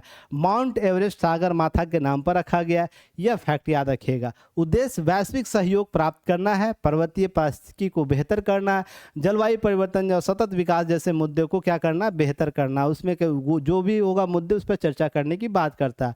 प्रथम संस्करण ध्यान रखिए, थीम जो रखी गई है वो ग्लेशियर संरक्षण अंतर्राष्ट्रीय वर्ष 2025 जो घोषित किया गया संयुक्त राष्ट्र के द्वारा, उसके संदर्भ में रखा गया। तो आपको ये प्रश्न यह भी पूछा जा सकता है कि वर्ष 2025 ग्लेशियर संरक्षण अंतर्राष्ट्रीय वर्ष के तौर पर संरक्षित है, यहाँ से प्रश्न पूछ सकता है। फोकस क्या किया गया, जलवायु परिवर्तन, हिमनदों का पिघलना, जो पिघल रहा है स्थिति है, उस पर कैसे हम कंट्रोल करेंगे, उस पर क्या हम नवाचार अपना सकते हैं। ग्लेशियर झील फटने और बाढ़ जैसी आपदाएं जो आ रही है लगातार, उसको हम कैसे कंट्रोल कर सकते, उसके लिए क्या हम आपदा पहले, आपदा के दौरान और आपदा के बाद की स्थितियां अपना सकते हैं। जैव विविधता संरक्षण की बात की गई, पर्यावरण जो परिवर्तीय समुदाय की आजीविका और कल्याण संबंधित जो गतिविधियां हैं उस पर बात की गई है। वैश्विक मंचों का परिवर्तीय दृष्टिकोण की वकालत की गई है, ताकि हम एक बेहतर विकल्प दे सके। वैश्विक मंचों को परिवर्तीय दृष्टिकोण कैसे अपनाया जा सके, ताकि हम उन क्षेत्रों के रहने वाले लोगों को भी बेहतर विकल्प दिया जा सके। नेक्स्ट है 5 सूत्रीय आह्वान किया गया भारत के द्वारा, वैज्ञानिक सहयोग, प्रजाति संरक्षण, आपदा पूर्व चेतावनी, समुदाय सशक्तिकरण, हरित वित्त। तो ये जो 5 थ्योरी दिया गया, 5 सूत्र दिया गया भारत के द्वारा, तो इसके आप लोग रिवीजन करके जाइएगा, यहाँ से प्रश्न जरूर पूछा जा सकता है। नेक्स्ट आपको याद रखना है कि भारत के लिए बहुत ही महत्वपूर्ण यह क्षेत्र है। अगर हम यहाँ से बात करें लद्दाख से लेकर अरुणाचल प्रदेश के इस बॉर्डर तक, तो भारत कुल मिलाकर 13 एक जोन के तौर पर, रीजन के तौर पर इसका उपयोग करता है। जहाँ पर हम बात करते हैं लद्दाख, जम्मू कश्मीर, हिमाचल प्रदेश, उत्तराखंड, आपको फिर उसके बाद आपको ये आ जाएगा सिक्किम, उसके बाद आपको वेस्ट बंगाल का छोटा सा क्षेत्र आएगा जहाँ पर दार्जिलिंग वाले क्षेत्र आते हैं, फिर उसके बाद अरुणाचल प्रदेश, नागालैंड, असम, इस तरीके से सारे क्षेत्र आपको जो विभिन्न जोनों के माध्यम से बांट कर इसका उपयोग करता है। तो इसलिए भारत इसमें 2 ट्रिलियन घन मीटर जल प्रदान करता है यह क्षेत्र। साथ ही साथ ध्यान रखिएगा गंगा, ब्रह्मपुत्र, सिंधु जैसी नदियों का स्रोत, यह मुख्य स्रोत माना जाता है। साथ ही साथ एशिया का जल स्तंभ भी इसे कहा जाता है, हिमालय को। तो यह फैक्ट आपको रिवीजन करके जाना है। साथ ही साथ ध्यान रखिएगा जैव विविधता में हॉट स्पॉट के श्रेणी में आता है यह क्षेत्र, तो यह इसलिए भारत के जैव विविधता के लिए इंपॉर्टेंट है। साथ ही साथ अगर हम बात करें यहाँ पर 10,000 से अधिक पौधे, 900 जो 979 जो पक्षी हैं, 300 स्तनियों की नई प्रजातियां हैं पाई जाती है। हिम तेंदुआ, लाल पांडा, हिमालय मोनाल जैसे दुर्लभ जीव इस क्षेत्र में पाया जाता है। तो जैव विविधता के लिए, सिटीज कॉन्सेप्ट के लिए बहुत ही इंपॉर्टेंट यह क्षेत्र है, तो इसलिए भारत इस पर कार्य करने की बात करता है। नेक्स्ट याद रखना है, नेक्स्ट टॉपिक आप लोग के लिए जो 24 हिंद महासागर रिम एसोसिएशन जो IORA मंत्री परिषद कॉम बैठक जो आयोजित किया गया है, इससे संबंधित प्रश्न आपके पूछे जा सकते हैं। जहां पर 21 मई 2025 को वर्चुअल तौर पर आयोजित किया गया, अध्यक्ष श्रीलंका इसका था। इसका थीम क्या रखा था? भावी पीढ़ी के लिए सतत हिंद महासागर। हिंद महासागर कहने का मतलब भारत का जो ये क्षेत्र है, यहाँ से लेकर जो हिंद महासागर का क्षेत्र है, इससे सटे हुए देशों का एक संगठन है, जिसमें south Africa, Mozambique, Madagascar, Mauritius, Tanzania, Kenya, इस तरीके के देश आपको शामिल है जो अफ्रीकी कंट्री में। फिर उसके बाद ओमान, ईरान, यमन, इस प्रकार के देश, यूनाइटेड अरब अमीरात, ये सब देश शामिल है। भारत, श्रीलंका, बांग्लादेश, थाईलैंड, मलाया, ऑस्ट्रेलिया, ये सब सिंगापुर, ये सब देश जो हिंद महासागर से जुड़े हुए क्षेत्र में आते हैं। तो कुल मिलाकर बात की जाए, भारतीय प्रतिनिधि कौन थे? पी कुमारन जो सचिव थे, पूर्व भारतीय प्रतिनिधि मंडल का नेतृत्व किए। और साथ ही साथ ध्यान रखिए भारत वर्तमान में इसका उपाध्यक्ष है। तो अगले साल 25 से 27 के लिए भारत इसका अध्यक्षता ग्रहण करेगा। तो यह फैक्ट 2 याद रखिएगा। वर्तमान में अध्यक्ष कौन है? श्रीलंका। उपाध्यक्ष कौन है? भारत है। भारत अध्यक्ष कब बनेगा? 25-27 के लिए इसका अध्यक्ष बनेगा। ये सब सारे फैक्ट को रिविजन करके जाना है PT फैक्ट के तौर पर। हालांकि ध्यान रखिएगा A4 का साइज का जो आप लोग को PDF उपलब्ध कराया जा रहा है, उसमें आपको मेंस ओरिएंट भी आपको चीज़ें उपलब्ध करा दी जा रही है। मेंस ओरिएंट रीज़न उसके पीछे है कि एक ही चीज़ को 2 बार काम करने से बचा जा सके। तो आपको जो यहाँ बताया जा रहा है PT फैक्ट, तो वहाँ से रिवीजन कर लेना, बाकी मेंस के लिए रिवीजन करना है, ठीक है ना। चलिए, उसके बाद 24वें में भारत अपने इस क्षेत्र के लिए क्या बोलता है? तो भारत कुछ बातें कहता है, जैसे भलाई और प्रगति के लिए हिंद महासागर का प्रयोग होना चाहिए, साझा हित होना चाहिए, सहयोग और सहभागिता और समन्वित प्रयास का बल देना चाहिए इस क्षेत्र के विकास के लिए। इस प्रकार के कॉन्सेप्ट भारत सरकार के द्वारा दिया जाता है। आतंकवाद जैसे मुद्दे, चाहे वो राज्य प्रायोजित हो या व्यक्तिगत, उसकी भर्त्सना होनी चाहिए इस क्षेत्र में। शांति, सुरक्षा और विकास के लिए गंभीर खतरा है, तो इसको क्या करना? स्पष्ट निंदा की जाने की आह्वान करता है भारत इस संदर्भ में। इसके सदस्य के तौर पर क्या बोलता है? सदस्य देश मजबूत करने और क्षेत्रीय हितों का विचार विमर्श किया। कोलंबो विज्ञप्ति, अर्थात यहाँ पर कोलंबो का एक विज्ञप्ति कॉन्फ्रेंस आता है, जिसको आप लोग को याद रखना है, यहाँ से अपनाया गया। 13वीं मंत्रिपरिषद बैठक अक्टूबर 2023 में कोलंबो, श्रीलंका में आयोजित की गई। ध्यान रखिएगा 23वीं जो थी, विदेश मंत्री एस जयशंकर थे, और 23-24 के लिए उपाध्यक्ष चेयरपर्सन के तौर पर भी ग्रहण किया था। तो ये सब फैक्ट यहाँ से प्रश्न पूछा जा चुका है BPSC में, तो ये सब फैक्ट थोड़ा सा रिविजन करके जाना आप लोगों को। नेक्स्ट है हिंद महासागर रिम एसोसिएशन के बारे में अगर हम देख लेते हैं, तो ध्यान रखिएगा इसकी स्थापना 1997 में AB मॉरिशस में की गई थी। इसका मुख्यालय ध्यान रखिएगा प्रकृति अंतर सरकारी संगठन इंडो पैसिफिक शांतिपूर्ण स्थापना के लिए, समृद्धि के लिए बढ़ावा देने के लिए एक मंच के तौर पर काम करता है। वहीं इसकी बात करें, सदस्य देश 23 है, जिसमें कुछ देशों का नाम है जिसको मैंने मैप में भी बताया था, यहाँ से थोड़ा सा रिवीजन कर लेना है। जैसे UAE, फ्रांस है, आपको मोजाम्बिक है, थाईलैंड है, केनिया है, मालदीव है, मेडागास्कर, ऑस्ट्रेलिया है, अफ्रीकी संघ है, दक्षिण अफ्रीका, फिर ध्यान रखिएगा बांग्लादेश। इस प्रकार से देशों का नाम याद है। संवाद भागीदार देश 12 है, जिसमें चीन है, अरब गणराज्य है, मिस्र है, यूरोपीय संघ है, फिर जर्मनी, इटली, जापान, इस तरीके के कुछ देश हैं जो आपको संवाद भागीदार देश के तौर पर इस संगठन में शामिल होते हैं। नेक्स्ट है विश्व हाइड्रोजन शिखर सम्मेलन। यह इंपॉर्टेंट है, हाइड्रोजन की बात लगातार हो रही है, ग्रीन एनर्जी की बात लगातार हो रही है, और आपको यहाँ से प्रश्न पूछे जाने की संभावना बन जाती है। इसका बैठक हुआ है 20 से 22 मई 2025 को रॉटरडैम ओहम, नीदरलैंड्स में, और इसका उद्देश्य क्या था? हरित हाइड्रोजन जो प्रौद्योगिकी है, उसको कैसे हम हरित हाइड्रोजन आधारित ईंधन के उपयोग के लिए बढ़ावा देना है, अर्थात एक प्रौद्योगिकी को कैसे हम जन साधारण तक पहुंचा सके, इसके लिए विकल्पों की तलाश करना था। अब ध्यान रखिए, इसका भारत का नेतृत्व कौन किया? संतोष कुमार सारंगी, जो हमारे ऊर्जा मंत्रालय के नवीकरणीय ऊर्जा मंत्रालय के सचिव हैं, उनके द्वारा इसका भारत का प्रतिनिधित्व किया गया। ये फैक्ट याद रखिएगा। अब यहाँ पर नवीकरणीय ऊर्जा और हरित ऊर्जा को लेकर जो भारत सरकार काम कर रहा है, उसके राजनीतिक दूरदर्शिता और क्षमताओं को रेखांकित किया, इसके संदर्भ में बात की है। यहीं पर ग्रीन हाइड्रोजन संबंधित कुछ प्रश्न पूछ सकता है। जब जल को इलेक्ट्रोलिसिस, सौर पवन जैसे नवीकरणीय ऊर्जा स्रोतों द्वारा संचालित किया जाता है, बायोमास गैसीकरण, हाइड्रोजन और ऑक्सीजन विभाजित करके उत्पादित किया जाता है, ग्रीन हाइड्रोजन के तौर पर हम इसको जानते हैं। जैसे शून्य कार्बन होता है, टिकाऊ होता है, दीर्घकालिक ऊर्जा के तौर पर, विकल्प के तौर पर ये हमें प्राप्त होता है। तो इस तरीके से एक बेहतर ऊर्जा विकल्प हो जाता है। तो इसलिए यहाँ से प्रश्न पूछे जा सकते हैं। भारत इसके लिए कुछ महत्वपूर्ण योजनाएं चला रहा है। कुछ सेशन में मैंने इसे चर्चा भी किया था, जैसे राष्ट्रीय हरित हाइड्रोजन मिशन 2023 में लाया गया। कब? 4 जनवरी 2023 को मंत्रिमंडल के द्वारा 19,744 करोड़ के आवंटन के साथ इसे, प्रारंभिक मूल्य के आवंटन के साथ इसे चालू किया गया।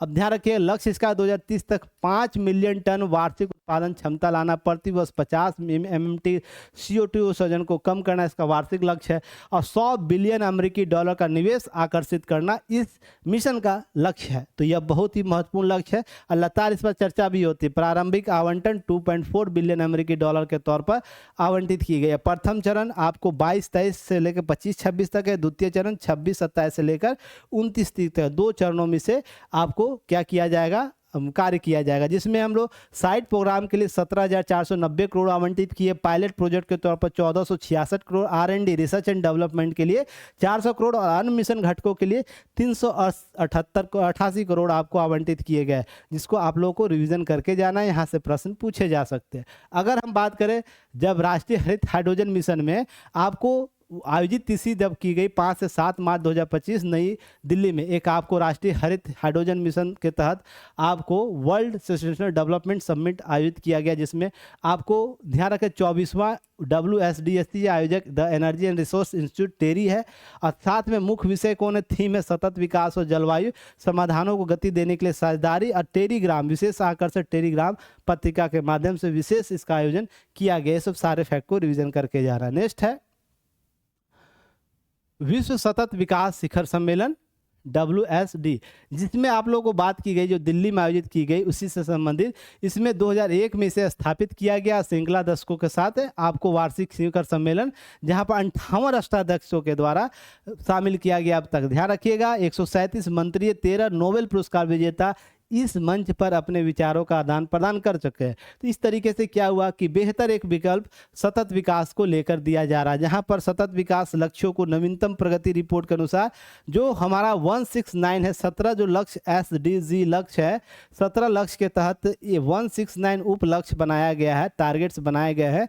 ध्यान रखिए, उसमें से 14 ही पटरी पर भी काम करता है, 14 के करीब हम लोग पहुंचे हुए, जो लक्ष्य के अनुसार गति प्राप्त है। लेकिन 20% तो ट्रैक पर है ही नहीं, अर्थात 20% जो है लक्ष्य हमारे 169 में है, वो उसके आसपास भी हम लोग नहीं है। तो सरकारों को काम करने की आवश्यकता है, संस्थाओं को काम करने की आवश्यकता है, जो हमारा लक्ष्य है SDG, तो उसे हम प्राप्त कर सके। भारत इसमें जो हमारा मंत्री, जो पर्यावरण और वन जलवायु परिवर्तन मंत्री हैं, भूपेंद्र यादव जी के द्वारा इसको सहयोग किया गया। उसके बाद गुयाना के उपराष्ट्रपति डॉक्टर भरत जगदेव, वो भी शामिल होते हैं। ब्राजील के पर्यावरण जलवायु मंत्री मरीना सिल्वा इस सम्मेलन में, सतत विकास शिखर सम्मेलन में शामिल होती है। ये सब सारे फैक्ट को रिविजन करके जाना है। नेक्स्ट है आपको 6ठा बिम्स्टेक शिखर सम्मेलन, इसे स्टार करके जाइएगा। यहाँ से डेफिनेट आपको प्रश्न होने की संभावना बन जाती है। रीजन, ये भारतीय रीजन से संबंधित है, प्रश्न यहाँ से बनते हैं। जैसे स्थान तिथि 4 अप्रैल 2025 को बैंकॉक थाईलैंड में आयोजित किया गया। थाईलैंड की अध्यक्षता में, अध्यक्षता कौन किया? थाईलैंड किया। कब हुआ? तो आपको डेट याद करके जाना, 4 अप्रैल। साथ ही कहाँ हुआ? बैंकॉक में हुआ। ये फैक्ट याद करने। नेक्स्ट है, इसका थीम क्या था? बिम्स्टेक समृद्ध, लचीला और खुला। तो इस तरीके से एक थीम बनाकर कार्य गतिविधियों पर चर्चा होती है। भारत की तरफ से भारत के प्रधानमंत्री नरेंद्र मोदी जी के द्वारा इस सम्मेलन में भाग लेते हैं। साथ ही साथ थाईलैंड, भारत थाईलैंड संबंधों पर द्विपक्षीय रणनीतिक साझेदारी भी बनाई जाती है। अगर बिम्स्टेक की बात करें तो ध्यान रखिएगा, जिसमें सदस्य भारत, नेपाल, भूटान, बांग्लादेश, म्यांमार, थाईलैंड और श्रीलंका, जो बे ऑफ बंगाल के क्षेत्रों से जुड़ा हुआ देश है, वो इस संगठन का सदस्य देश है। ये सारे फैक्ट को याद करके जाने, प्रश्न के तौर पर पूछ सकता है। नेक्स्ट आपको याद रखना इसी में, इसकी स्थापना कब हुई है तो 1997 में बेकांग घोषणा, इसी देश से बेकांग घोषणा से इसकी स्थापना होती है 1997 में।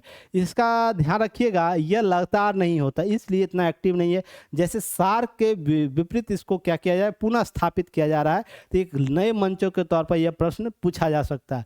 अब प्रारंभिक सदस्य के कौन थे? बांग्लादेश, भारत, श्रीलंका, थाईलैंड, जिसे BISTEC कहते थे। फिर वर्तमान सदस्य 7 हो गए, बांग्लादेश, भूटान, भारत, म्यांमार, नेपाल, श्रीलंका, थाईलैंड। और इसका सचिवालय कहाँ है? ढाका, बांग्लादेश में है। चार्टर 2022 में 5वां शिखर सम्मेलन जो श्रीलंका में हुआ था, आपको उसमें अपनाया गया, कानूनी व्यक्ति के तौर पर स्थापित किया गया। अब उद्देश्य क्या है इसका? आर्थिक विकास और सामाजिक प्रगति को बढ़ाना इस क्षेत्र के, जो बे ऑफ बंगाल का क्षेत्र है, साथ ही साथ बंगाल की खाड़ी में शांति स्थिरता को बनाए रखने के लिए भी काम करना, ये फैक्ट बताता है। 7 स्तंभ और 2 उप क्षेत्रों के साथ यह काम करता है। भारत सुरक्षा स्तंभ का नेतृत्व करता है। ध्यान रखिएगा, अंतर्राष्ट्रीय अपराध के साथ साथ आपदा प्रबंधन, ऊर्जा सुरक्षा को लेकर भी कार्य गतिविधि की बात यह मंच करता है। नेक्स्ट है बिम्स्टेक का महत्व भारत के लिए क्यों हो जाता है? सार्क का विकल्प देता है, विदेशी नीतियां संरेखन जैसे act east policy, neighbourhood first policy जैसे विकल्प यह दे देता है, तो भारत इस पर ज़्यादा काम करना चाहता है। इंडो पैसिफिक रणनीति भी देता है, क्वाड समर्थित दृष्टिकोण हमारा है, उसको संतुलित करने के लिए इंडो पैसिफिक रणनीति में एक मंच दे देता है, तो यह भी महत्वपूर्ण है। सागर और महासागर दृष्टि देता है, जहाँ पर नीली अर्थव्यवस्था, समुद्री सुरक्षा को मजबूती करने के लिए भारत लगातार बात करता है, तो सागर और महासागर दृष्टिकोण को भी यह एक आधार देता है। आसियान कनेक्टिविटी को बढ़ावा देता है, तो इसलिए भी थाईलैंड और म्यांमार के माध्यम से दक्षिण पूर्व एशिया के तहत पहुंचने की बात करें। जब मैप की बात करते हैं ना, तो इसमें आप लोग को देखे होंगे, भारत अपना जो विस्तार है भूमि से क्षेत्र से आपको बढ़ाना चाहता है, जिसके माध्यम से हम एक कनेक्टिविटी को, एक जुड़ाव को डेवलप कर पाए। तो इसी थाईलैंड म्यांमार के माध्यम से दक्षिण पूर्व एशिया के साथ संपर्क स्थापित करना चाहता है। फिर क्षेत्रीय एकीकरण में यह बढ़ावा देता है, जहाँ पर परिवहन, ऊर्जा कनेक्टिविटी, IMT क्षेत्रीय जो कनेक्टिविटी त्रिपक्षीय राजमार्ग है, या BBIN MBA जो राजमार्ग है, उसके माध्यम से हम क्षेत्रीय एकीकरण की बात करते हैं, क्योंकि भाषा क्षेत्र लगभग लोगों का एक ही क्षेत्र में उस तरीके से देखने को मिल जाता है। नेक्स्ट है मोबाइल वर्ल्ड कांग्रेस, जिसे MWC कहते हैं, 2025। यहाँ से प्रश्न पहले भी पूछा जा चुका है, तो इसे अच्छे से रिवीजन करके जाने की जरूरत है। कब हुआ है? 3 से 6 मार्च 2025 को बार्सिलोना स्पेन में हुआ। थीम था कवरेज, कनेक्ट और क्रिएट। आपको इसका थीम बनाकर इस पर कार्य हुआ था। प्रतिनिधि भारत का कौन किया था? ज्योतिराज सिंधिया जो थे, आपको भारत का नेतृत्व किए थे। ध्यान रखिएगा, केंद्रीय मंत्री जो संचार मंत्री, उनके द्वारा इंडिया मोबाइल कांग्रेस 2025 और भारत पवेलियन का उद्घाटन यहाँ पर किया जाता है, क्योंकि आपको ध्यान रखिएगा अक्टूबर में 11 से 18 जो 8 से 11 अक्टूबर 2025 है, यशोभूमि कॉन्वेंस जो सेंटर नई दिल्ली में, वहाँ पर इंडिया मोबाइल कांग्रेस आयोजित किया जाएगा, जो आपको 9वां संस्करण होगा इसका। तो यह भी फैक्ट आपसे प्रश्न पूछा जाए। इसका जो पवेलियन, भारत पवेलियन का उद्घाटन किया गया और इंडिया मोबाइल कांग्रेस का, तो यहाँ पर कहाँ पर इसका मंच स्थापित किया गया था? तो इसी मंच पर। ध्यान रखिएगा, 38 भारतीय दूरसंचार उपकरण निर्माता और हार्डवेयर सॉफ्टवेयर इस मंच पर जाते हैं, अपनी बातें, अपने इकोसिस्टम के बारे में बात करते हैं। अब ध्यान रखिएगा, जब इसका थीम इंडिया मोबाइल कांग्रेस की बात कर ले 2025, जो 8 से 11 अक्टूबर 2025 में आयोजित होगा, उसका थीम क्या रखा गया? Innovate to transform. तो यह फैक्ट याद रखिएगा। और आयोजक दूरसंचार विभाग होगा, और साथ ही साथ आपको circular operators association of India इसका आयोजन करता होगा। 2 फैक्ट इधर से याद रखिएगा। साथ ही साथ कुछ भारत का उपलब्धि है, जिसे आप लोग एक बार जरूर देख के जाइएगा। ठीक, 5G 6G AI IoT जैसे टेक्नोलॉजी पर बात भारत करेगा। नेक्स्ट इसके साथ ही याद रखना है 8वां हिंद महासागर जो सम्मेलन है IOC 2025 कब आयोजित हुआ? दुबई में आयोजित हुआ, संयुक्त अरब अमीरात UAE में 10 से 13 फरवरी आपको 2025 को। आयोजक संस्था विश्व सरकार जो शिखर सम्मेलन नामक गैर सरकारी संस्था के द्वारा इसको आयोजित किया गया। 2013 में इसकी स्थापना किसके द्वारा किया गया था? शेख मोहम्मद बिन राशिद अल मखदूम, ध्यान रखिए यूएई के उपराष्ट्रपति प्रधानमंत्री दुबई के शासक भी रहे, उनके द्वारा। अब इसका उद्देश्य क्या है? सरकारी नवाचार, उत्कृष्टता और ध्यान विकेंद्रीकरण को बढ़ावा देना, ताकि हम एक बेहतर विकल्प दे सके महासागर क्षेत्र में। थीम क्या रखा था? भविष्य के लिए सरकारों का आकार देना। तो किस प्रकार सरकार अपना आकार दे सकती, उसके लिए कॉन्सेप्ट अपनाया गया। इसके लिए ध्यान रखिए बहुत से मंच बनाए गए, जहां कार्य का भविष्य, सरकारी अनुभव, सरकारी सेवा मंच, कृत्रिम बुद्धिमत्ता शिक्षा के लिए, साथ ही साथ गतिशीलता भविष्य मंच, लिंग संतुलन अर्थात जेंडर इक्वलिटी की भी बात यहाँ की गई है इस मंच में। भारत का प्रतिनिधि कौन करते हैं? भूपेंद्र यादव, केंद्रीय जो पर्यावरण वन जलवायु मंत्री हैं, परिवर्तन मंत्री, इनका नाम इस बार जरूर याद करके जाइए, एग्जाम में पूछ देगा। बहुत जगह भारत का नेतृत्व किए हैं, तो इस तरीके से प्रश्न रिविजन करके जाइएगा सारे टॉपिक को। नेक्स्ट याद रखना है, जब हम बात करते हैं वैश्विक योगदान में हिंद महासागर का, तो देख रहे हो हिंद महासागर क्षेत्र में कौन कौन से देश हैं जो आपको याद रखना, जो हिंद महासागर जुड़े हुए हैं। तो कुल 23 देश इसमें शामिल होते हैं। ध्यान रखिए यह विश्व जल सतह का 20% अपना क्षेत्र ग्रहण करता है, वैश्विक भूमि का 25%, वैश्विक तेल भंडार का 75%। अगर कुल हिंद महासागर क्षेत्रों की बात कर ले तो वैश्विक जो तेल भंडार है उसका 75% यह क्षेत्र अर्जित कर लेता है। ये सारे फैक्ट को याद करके जाइएगा, प्रश्न पूछ सकता है। नेक्स्ट है, इसके साथ साथ याद रखिएगा, अगर हम बात करें 8वां हिंद महासागर सम्मेलन में कि इसकी बात हुई है किसकी? सामरिक चोक पॉइंट का। जैसे जो आपको बाब अल मडेन जलडमरू है आपको हिंद महासागर और लाल सागर के बीच में, तो यह किस प्रकार से योगदान दे रहा है। फिर Mozambique channel, cape of good होते हुए, आपको ध्यान रखिए केप एंड गुड होते हुए जब हम जाते हैं मोजाम्बिक के पास से, आपको यह चैनल की चर्चा हो जाती है। फिर हामरूज जल संधि, जो फारस की खाड़ी तेल परिवहन, जो देख रहे हैं हामरूज जल संधि फारस की खाड़ी में, यहाँ इसकी चर्चा होती है। फिर साथ ही साथ मलक्का जलडमरू, दक्षिण पूर्व एशिया, जो मलक्का आपको देख रहे हैं स्ट्रीट, मलक्का स्ट्रीट जो आपको यहाँ से होकर जाती है, मलक्का जो सुंडा स्ट्रीट है उसके बगल से। तो ध्यान रखिएगा। फिर 6 डिग्री चैनल बात होता है, 9 डिग्री चैनल की बात होता है जो अंडमान निकोबार में है। ये सब फैक्ट याद है। लोकोक स्ट्रीट, ये प्रकार के स्ट्रीट की चर्चा हिंद महासागर सम्मेलन में विभिन्न चौकों जलडमरू की चर्चा हो रही है। तो इस तरीके से यह क्षेत्र वृहद एक विकल्प लेकर आता है, एक साझा रणनीति लेकर आता है, जिसके तहत समायोजन किया जा सकेगा। साथ ही साथ आपको इन सारी चीज़ों को अच्छे से रिवीजन करना है, ठीक है ना, ताकि आप एग्जाम में बेहतर परफॉर्म कर पाए। चलिए इस टॉपिक को अच्छे से आप लोग करके जाइएगा। सॉरी, जैव विविधता एवं पर्यावरण UNCCD COP COP 16। अब है कि यह कब आयोजित हुआ? 2 से लेकर 14 दिसंबर 2024 रियाद, सऊदी अरब। तो इसे याद करके जाइएगा अच्छे से। यह क्या ध्यान रखिएगा, यह जो है मरुस्थलीकरण से निपटने के लिए संयुक्त राष्ट्र का एक सम्मेलन होता है, जो COP 16 के नाम से भी जाना जा रहा है। 16 का सम्मेलन हुआ है। अब हर 2 साल पर यह आयोजित होता है, ध्यान रखिए। इसलिए यह, इसका मतलब है कि 32 साल पहले से आयोजित हो रहा होगा। तो यह फैक्ट आपको रिवीजन करके, पहली बार मध्य पूर्व और उत्तरी अफ्रीका क्षेत्र में, इस क्षेत्र में आयोजित हुआ है। तो यह भी फैक्ट आपको रिवीजन करके जाने। साथ ही साथ 200 देशों का अभी वर्तमान में भागीदार इस संगठन में, इस सम्मेलन में हो रहा है। भूमि पुनरुद्धार और सूखा प्रतिरोधक क्षमता पर फोकस करने की बात की गई है।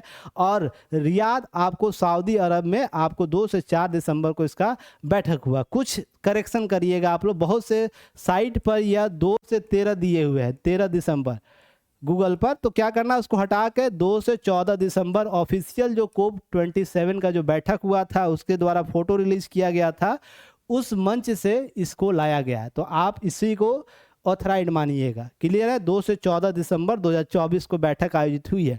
नेक्स्ट है, जब हम बात करते हैं जैव विविधता पर पर्यावरण पर इसकी बैठक में, तो COP 16 में कुछ बातें की गई। जैसे मंगोलिया COP 7 आयोजित होगा 2026 में, को लक्ष्य रखना है कि वहाँ पर हम मंगोलिया में आयोजित होने वाले सम्मेलन में अपने रूपरेखा को कहाँ तक विस्तार दे सकते हैं। इसके लिए इस मंच पर कुछ कुछ बातें की गई।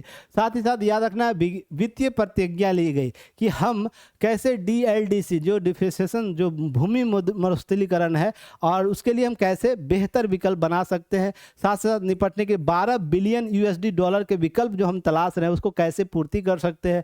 साथ ही साथ रियाद ग्लोबल जो डॉट रेजिलियंस पार्टनरशिप है, जो 80 संवेदनशील और देशों में 12 15 बिलियन यूएसडी डॉलर अरब समूहों के लिए क्या है 10 बिलियन यूएसडी, उसके लिए हम मंच कैसे तैयार करें, उसको कैसे हम इस पार्टनरशिप के तहत शामिल करेंगे, ये सारी बात करें। ग्रेट ग्रीन वॉल की पहल यहाँ पर की गई, जहाँ पर इटली ने 11 मिलियन यूरो का योगदान दिया, ऑस्ट्रेलिया ने ध्यान रखें 3.6 आपको मिलियन यूरो, जहाँ 22 अफ्रीकी देशों हेतु उपलब्ध कराया है। तो इस तरीके से कुछ देशों ने सहयोग भी किया है। साथ ही अंकुलित फसल और मृदा हेतु विजन आपको विकल्पित किया गया, जहाँ पर ध्यान रखिएगा 70 मिलियन यूएसडी डॉलर का उपयोग यहाँ पर मुद्रा जारी की गई है। वहीं पर उद्देश्य पौष्टिक और जलवायु अनुकूलन फसलों के लिए स्वास्थ्य मृदा प्रणाली अपनाने की बात करता है। तो इस तरीके से कुछ विकल्प देता है। स्थानीय समुद्री भागीदारी के लिए ध्यान रखिए आपको स्थानीय लोग दृष्टिकोण और वैश्विक भूमि और सूखा प्रबंधन शामिल करना, इसके लिए नए नए विकल्पों की तलाश कर रहा है। ये मंच आपको ध्यान रखिए पर्यावरण और जैव विविधता को बनाए रखने के लिए किस प्रकार से मरुस्थलीकरण को कम कर सकता है, उसके लिए काम करता है। अब ध्यान रखिएगा इस सम्मेलन की बात करते हैं, स्थापना 1994 में और लागू 1996 में होता है। बार्न इसका जर्मनी में इसका सचिवालय है। यह लगातार पूछा 3 रियो जो सम्मेलन हुए थे उसमें जो रियो सम्मेलन हुआ था उसमें 3 एक महत्वपूर्ण निर्णय लिए, जिसमें से UNFCCC और CBD है, उसमें से एक यह भी शामिल है। तो यह फैक्ट याद रखिएगा, जो रियो कन्वेंशन था उसमें 3 महत्वपूर्ण समझौते जो हुए थे उसमें UNCCD भी शामिल था। अब सदस्य देश इसके 197 196 प्लस एक यूरोपीय यूनियन है। भारत इसका 1994 में हस्ताक्षर करता है, 1996 में अनुसमर्थन होकर इसका सदस्य देश बन जाता है। भागीदारी सिद्धांत इसका भागीदारी है, साझेदारी और विकेंद्रीकरण है। PD इसका कॉन्सेप्ट लेकर चलता है। पार्टनरशिप 2PD ध्यान रखिएगा इसका कॉन्सेप्ट है जिसको लेकर ये चलता है। नेक्स्ट याद रखना है जो 19वां संयुक्त राष्ट्र जलवायु परिवर्तन सम्मेलन 2000 जो लास्ट ईयर 24 में आयोजित हुआ COP29, इसको ध्यान में रखना है। यह UNFCCC के द्वारा आयोजित किया जाता सम्मेलन है। वार्षिक सम्मेलन के तौर पर यह 29वां सम्मेलन आयोजित किया जा रहा है, जो अजरबैजान के बाकू में आयोजित किया गया। फैक्ट आपसे पूछा जा सकता है, जिसका आयोजन 11 से 22 नवंबर 2024 तक बाकू में आयोजित हुआ है। यह फैक्ट याद रखिए 200 देशों से अधिक ने इसमें भाग लिया। वैश्विक जलवायु परिवर्तन जो हो रहा है उससे निपटने के लिए किस प्रकार साझा रणनीति की जा सकती है इस पर बात की गई। यह ध्यान रखिए 30वां जो संयुक्त राष्ट्र जलवायु परिवर्तन सम्मेलन हो जाए, जिसे COP30 कहेंगे, वो आपको ब्राजील के बेलम में होगा। तो बेलम घोषणा इस बार भी इंपॉर्टेंट है, अगले साल भी इंपॉर्टेंट होगा। तो इस प्रकार से कुछ कॉन्सेप्ट याद रखिएगा। आपसे कुछ प्रश्न पूछ सकता है कि 11 से 22 में कौन कौन से सम्मेलन हुए। जैसे COP29 का ओपनिंग सेरेमनी हुआ 11 को, world leaders climate action summit हुआ 12 को, world leader climate action summit 2 दिन आपको होता है। फाइनेंस इन्वेस्टमेंट एंड ट्रेड के लिए आपको एक सम्मेलन होता है। Energy peace relief and recovery के लिए एक सम्मेलन होता है। साइंस टेक्नोलॉजी एंड इनोवेशन, जो इनोवेशन के लिए आपको क्या किया जाता है, एक सम्मेलन किया जाता है। उसके बाद food agriculture, human capital, national biodiversity, oceans and coastal zone के लिए सम्मेलन आयोजित किए जाते हैं। फाइनल नेगोशिएशन होता है कब, आपको 22 को, और इसके बाद कुछ घोषणाएं आयोजित की जाती है। तो ध्यान रखना है कब बहुत से सबमिट हुए हैं इस मंच के माध्यम से, तो उसको रिवीजन करके जाना, प्रश्न आपको पूछा जा सकता है। अब है कि इसमें मुख्य उपलब्धियां क्या रहा। तो कुल मिलाकर बात की जाएगी तो इसमें जलवायु युद्ध को लेकर चर्चा होता है, कार्बन बाजार, मीथेन उत्सर्जन नियंत्रण को लेकर बात होती है, समुद्री समुदाय एवं स्थानीय लोगों की सुरक्षा की बात की जाती है, लैंगिक समानता, जेंडर इक्वलिटी की बात होती है। नेक्स्ट आपको किसान और कृषि संबंधित मुद्दों की भी विभिन्न चर्चाएं होती है, क्योंकि वो सब मंचों पर ही बना कर रखा गया था इस बार कि हम इस मंच पर चर्चा करेंगे। भारत इस पर क्या बोलता है, भारत इसका विरोध करता है। 300 अरब डॉलर के लक्ष्य को अपर्याप्त बताते हुए अस्वीकार कर दिया। इस मंच में जो यूरोपियन कंट्री देश है या विकसित देश है वो क्या करते हैं, 300 देश, जो आपको याद होगा हम साझा कर रखे हैं कि $100 बिलियन का हमको लक्ष्य देना है, डॉलर का लक्ष्य देना है, अनुदान करना है। क्यों करना है, क्योंकि हम टेक्नोलॉजी डेवलप कर पाए और जलवायु परिवर्तन से लड़ पाए। तो ये क्या होता है, उसका विरोध कर देता है। 300 अरब डॉलर लक्ष्य जो अपर्याप्त बताता है भारत, क्योंकि इस तरीके से तकनीकी प्रौद्योगिकी हस्तांतरित नहीं हो पाती है। भारत और ग्लोबल साउथ देशों की मांग $1.3 ट्रिलियन प्रति वर्ष है, जिसमें 600 अरब डॉलर का अनुदान भी शामिल था। तो इस तरीके से इसका विरोध कर देता है। अनुच्छेद 9 की बात करता है भारत, जो पेरिस समझौते भारत को जोर दिया कि विकसित देशों को ही जलवायु वित्त जुटाने की प्रमुख जिम्मेदारी उठानी चाहिए। अब दूसरे देशों को इस पर बात नहीं होनी चाहिए, क्योंकि ग्लोबल साउथ की जब हम बात करते हैं और ग्लोबल नॉर्थ की बात करते हैं तो नॉर्थ वाले ने क्या किया, साउथ के कौन से संसाधनों का दोहन नहीं किया। और सारा जो भी अभी बात हम कर रहे हैं, जो यूरोपियन कंट्रियों ने अपने विकास के लिए जो दोहन किया है विश्व में उपनिवेशवाद के तौर पर, और उसके संसाधनों का दोहन करके अपने देशों में लाकर उससे नई औद्योगिक क्रांतियां जन्म की हैं, तो उससे जो फैक्ट निकल कर आया है ना, उसका भुगतान वही करेगा। यह कॉन्सेप्ट भारत लगातार कहता है। फिर कमजोर देशों का समर्थन, एलडीसी और एसआईडीसी जो वित्तीय मांगों को समर्थन में एकजुटता दिखाने के लिए भारत ने काम किया। जो कमजोर डेवलपिंग कंट्री हैं उनके साथ, और एसआईडी जो अविकसित देश है उसके साथ क्या करा, साझा मंचों को तैयार करा। तो भारत इसमें यह रुख अपनाता है, इस मंच के माध्यम से इस सारे फैक्ट को देख के जाने की आवश्यकता है। नेक्स्ट है एशिया प्रशांत आर्थिक सहयोग के नेताओं का शिखर सम्मेलन हुआ 15 से 16 नवंबर 2024 को पेरू की राजधानी लीमा में। ध्यान रखिएगा 31वां एशिया प्रशांत आर्थिक सहयोग की बैठक होती है, जहां पर आपको ध्यान रखना है क्षेत्रीय और वैश्विक स्तर पर आर्थिक सहयोग एकीकरण के लिए महत्वपूर्ण मुद्दों पर चर्चा की जाती है। जब हम बात करेंगे एक पर्यवेक्षक के तौर पर भारत इसमें शामिल होता है। पर्यवेक्षक इसका सदस्य नहीं है भारत। ध्यान रखिएगा 2025 का एशिया प्रशांत आर्थिक सहयोग शिखर सम्मेलन का आयोजन दक्षिण कोरिया में किया जाएगा। जो इस वर्ष आयोजित होगा वो कहाँ होगा, दक्षिण कोरिया में। फैक्ट याद रखिएगा।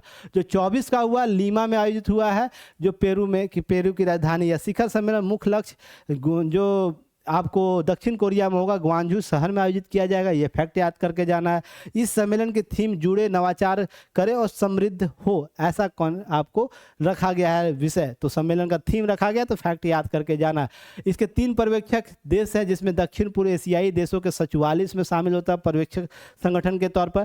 प्रशांत आर्थिक सहयोग परिषद शामिल होता है, प्रशांत द्वीप समूह फोरम सचिवालय शामिल। 3 महत्वपूर्ण संगठन है जो इसका पर्यवेक्षक है। तो यह भी फैक्ट आपको रिविजन करके जानी है। नेक्स्ट याद करना है एशिया प्रशांत में जो इसका परिचय, इसका स्थापना कब हुआ, 1989 में हुआ है। ध्यान रखिए कैनबरा ऑस्ट्रेलिया में। यह फैक्ट पूछ सकता है। इसका मुख्यालय कहाँ, सिंगापुर। 21 इसका सदस्य देश अभी वर्तमान में। 21 देश में बात करें तो 1989 में जो ग्रीन है आपको दिख रहा है वो 1989 में शामिल है। 1991 में जो बैगनी कलर का वो सारे देश संगठन शामिल हुए हैं। तो इस तरीके से कुछ ईयर बाय आपको कौन कौन से संगठन शामिल हुए, देश शामिल हुए इस संगठन में, तो उसको देख लेना है। साथ ही साथ अध्यक्ष कौन है, 2024 का अध्यक्ष था दीना बोलो आर्टू जो पेरू के राष्ट्रपति थे। अब 2025 का अध्यक्ष जो दक्षिण कोरिया अध्यक्षता करेगा उसके कौन होंगे, वरिष्ठ अधिकारी सीनियर आपको ऑफिशियल एम्बेसडर बनाया गया सियोंग मई यून को।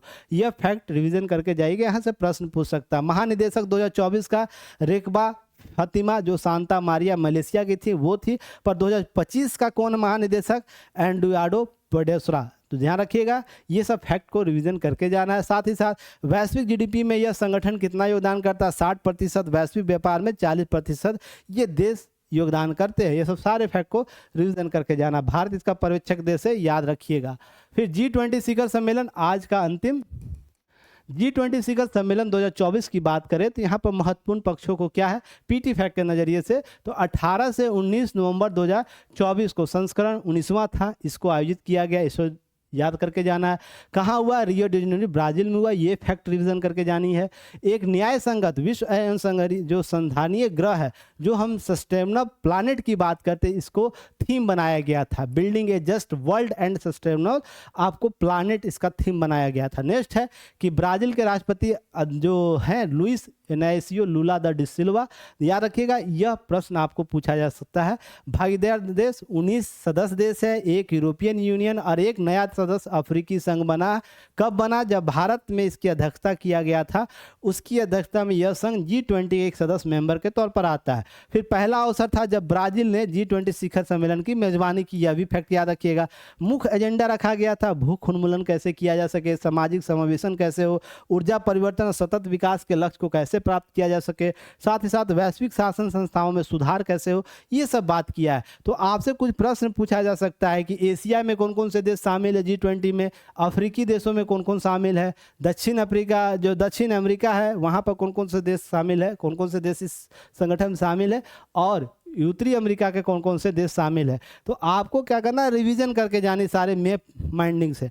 फिर आपको यह भी पूछा जा सकता है कि गेस्ट कंट्री कौन कौन से हैं। तो गेस्ट कंट्री में नॉर्वे, नीदरलैंड्स का नाम याद रखिएगा, स्पेन, फिर आपको गुयाना, सेनेगल, ये सब देशों का नाम रिवीजन करके जाना, ताकि आप सारी चीज़ों को अच्छे से देख कर जाएँ, अच्छे से कवर करके जाएँ। अगर हम बात करें इसकी स्थापना कब हुई है, तो 1999 में हुई है G20 शिखर सम्मेलन का। हालांकि G8 ये जाना जाता था, रूस को अलग कर दिया गया। अब ध्यान रखिएगा, उद्देश्य इसका क्या है, वैश्विक आर्थिक स्थिरता, सतत विकास और वित्तीय संकट को रोकथाम करना।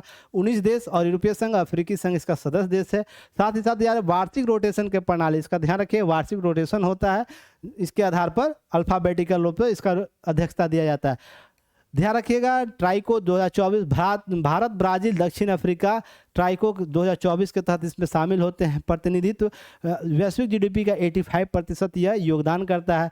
वैश्विक व्यापार में 75%, विश्व जनसंख्या में आपको ध्यान रखिए विश्व जनसंख्या का 2/3 भाग यहाँ पर इस संगठन में आता है। सचिवालय इसका कोई अस्थायी सचिवालय नहीं, क्यों? क्योंकि रोटेशनल वेव में इसकी अध्यक्षता होती है। जो देश इसका रोटेशन में अध्यक्षता करता है वही पूरा सचिवालय कार्य भी करता है।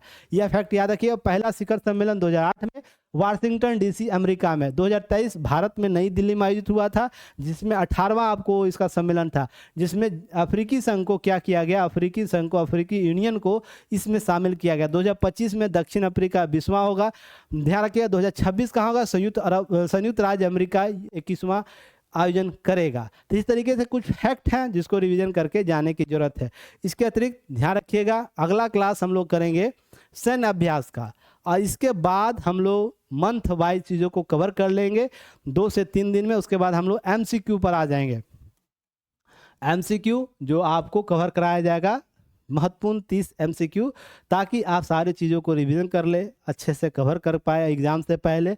और कुछ चीज़ें लेट हुई हैं, उम्मीद करता हूँ चीज़ें हम मैनेज कर लेंगे, अच्छे से बेहतर प्रबंधन करने की बात की जा रही है। तो चलिए फिर हम लोग मिलते हैं नए क्लास के साथ, नए वीडियो के साथ। तब तक के लिए धन्यवाद। जय हिंद।